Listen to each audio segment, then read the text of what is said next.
Selamat pagi Bapak. Pagi Mbak Bagis. Kami dari Inti Pesan TV tertarik untuk mendapatkan wawasan dari Bapak terkait seminar materi performance management. Yes. Ada tuh pertanyaan pertama, apa langkah-langkah kunci dalam membangun budaya kerja yang positif di perusahaan? Iya, terima kasih Mbak Bagis. Namanya juga langkah kunci gitu ya. Jadi terkait dengan budaya organisasi atau organization culture itu hal yang menjadi sangat penting adalah karyawan itu sendiri sama pimpinan. Jadi hal yang menjadi dasar ataupun kunci dari budaya organisasi adalah bagaimana keterlibatan dari karyawan dan juga komitmen yang dibutuhkan untuk menggerakkan kegiatan-kegiatan budaya perusahaan dari pimpinan. Jadi dua hal itu yang menjadi dasar ataupun bahasanya Mbak Balkis adalah kunci gitu ya dalam menggerakkan budaya organisasi. Jadi bagaimana keterlibatan karyawan dan juga komitmen dari pimpinan dalam mensupport ataupun mendukung kegiatan-kegiatan ataupun program-program dari budaya perusahaan. Dan apa tantangan utama dalam mengembangkan budaya kerja yang baik? Waduh, tantangan sekarang ya. Tantangan yang sekarang yang pertama saya lihat adanya perubahan. Perubahan itu sangat-sangat cepat pada saat ini. Jadi orang bilang ada VUCA ya, volatility, uncertainty, complexity, sama ambiguity. Semakin hari semakin cepat dan itu dipercepat dengan adanya disruption. Kondisi masa depan yang dipaksa untuk harus kita jalani pada saat ini. Jadi satu yang menjadi tantangan bagi kami gitu ya, khususnya kami di perusahaan, di corporate, itu adanya satu perubahan-perubahan. Hal yang paling kami khawatirkan di tempat kami itu bukan disruption dari luar, tapi disruption dari dalam.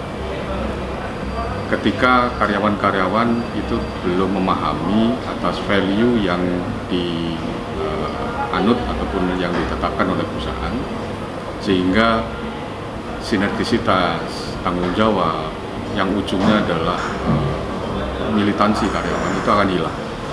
Jadi itu yang sangat-sangat dikhawatirkan di tempat kami. Untuk itu kegiatan sosialisasi, internalisasi atas value operation yang kami tetapkan itu kita bangun semasif mungkin dengan melibatkan karyawan, bahkan kami punya KPI sampai 100% dan juga komitmen dari para pimpinan di tempat kami. Jadi dua hal yang paling mendasar adalah satu terkait dengan perubahan dan yang kedua adalah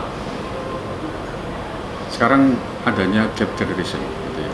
Ada baby boomers, generasi X, Y, Z, bahkan nanti akan ngulang lagi dengan generasi alpha.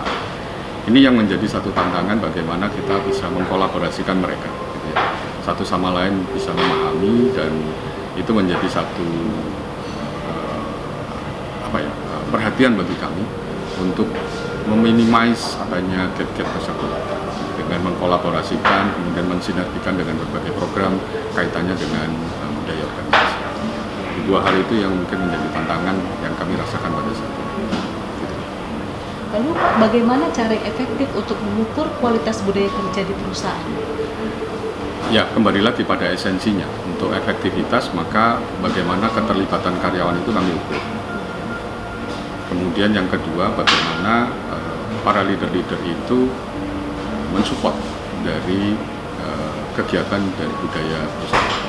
Jadi kalau Edgar Schein itu bilang bahwa budaya adalah bayangan dari seorang leader, maka yang menjadi perhatian utama kita pada saat ini adalah bagaimana leader-leader itu dapat membangun, memotivasi subordinatnya, mengajak orang-orang yang untuk mencapai tujuan yang kita harapkan.